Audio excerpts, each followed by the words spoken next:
Hello, everyone, welcome to my story YouTube channel. The Hike Storybook. A heartwarming family story about a little girl and her best friend, her grandfather.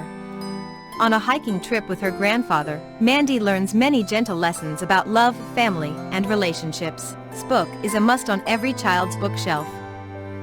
Mandy was lucky as she and her mother lived with her grandparents, and she liked nothing better than to spend time with her grandfather. You see, he was always making something and she enjoyed watching, learning, and sometimes even helping him finish whatever he was doing. "Grandfather, what are you building in your workshop today?" Mandy asked. She giggled as she said, "It looks like you're playing with two long sticks."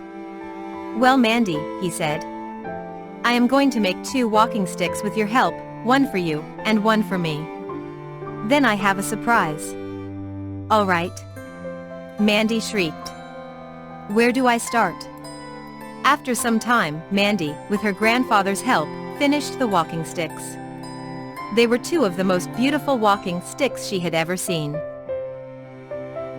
With the bark removed, they were sanded smooth and each had a funny-looking face carved in them. "These are really nice," Mandy said. "But just what do I do with them?" "Ah, that is the surprise, granddaughter," he replied. "Tomorrow morning we are going on a hike in the woods and these walking sticks will help make the hike easier. So, now it's time to clean up and go to sleep so we are well rested for the hike."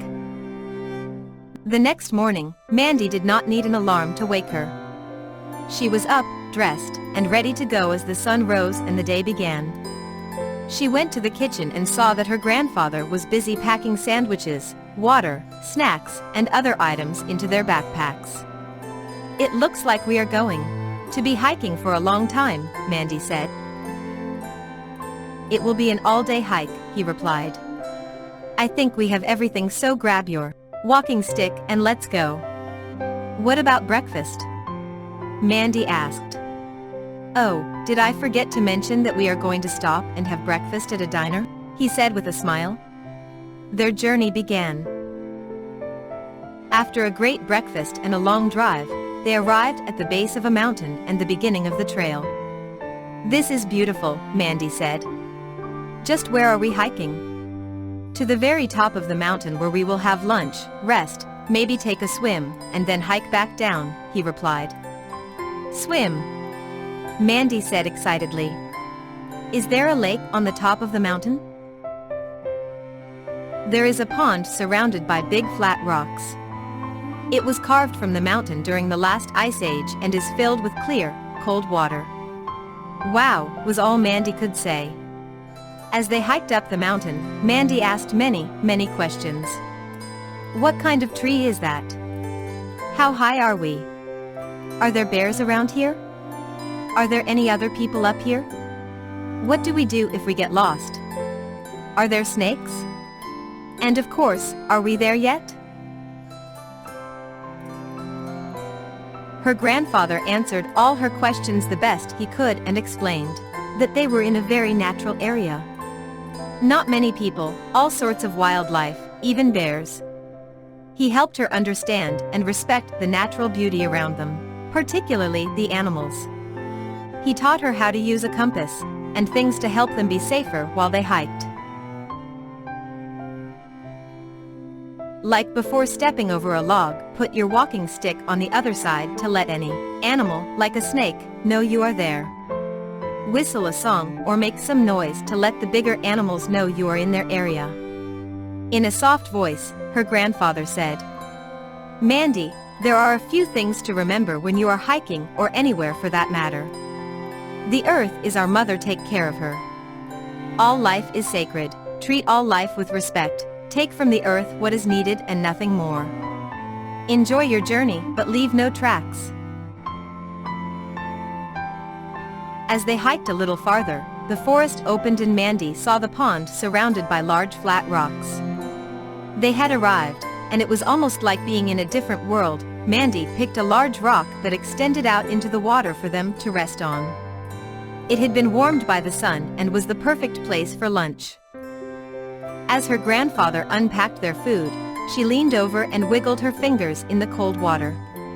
Immediately several small fish came by and nibbled at her fingers. She shrieked in surprise and then, realizing the fish were just curious, placed her hand back into the water and watched as the fish darted around her fingers. She laughed and played with the fish until she heard her grandfather say time for lunch. After lunch and a resting period, they took a swim.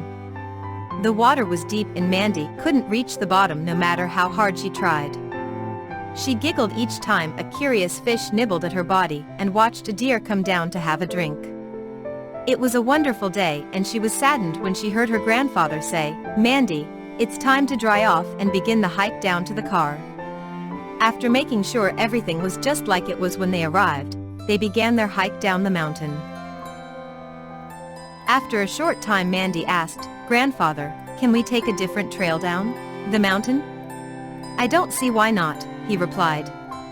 After a short time, the trail began blending into the surrounding brush and then disappeared. "I'm scared," Mandy said. "I think we are lost." "No, we're not lost," her grandfather said. "But we aren't on a trail, so we will have to continue hiking down the mountain in the direction of the car. Just enjoy the surroundings and being together on our first hiking adventure." As they continued down, Mandy said, "Grandfather, I have a problem at school and I don't know who to talk to." "Talk to me," he said. "I'd like to, but you are my grandfather and you may get angry because you are family and not, well, like a friend." Now Mandy's grandfather had to do some serious thinking. After all, she was right that as her grandfather, he may get angry or his feelings hurt, but she needed a big person as a friend. "Mandy," he said in a serious tone, "if I were to promise that anything we talked about would stay between us, and that I would not get angry or talk to you as your grandfather, but rather as an old friend, would you talk with me?" "Is that a promise?" she asked. "Yes," he said softly. "And you know I have never broken a promise to you." She gave him a big hug and began to talk. Soon they were at the bottom of the mountain and packing the car. Before leaving, her grandfather thought for a minute and said, "Granddaughter, anytime you need me as your friend, and not your grandfather, pick up your walking stick and ask to go on a hike. It will be our secret code." "This was the best day ever," Mandy said. "I was with my grandfather, my new best friend, and I have a talking/walking stick." Thank you for watching. Like and subscribe my YouTube channel.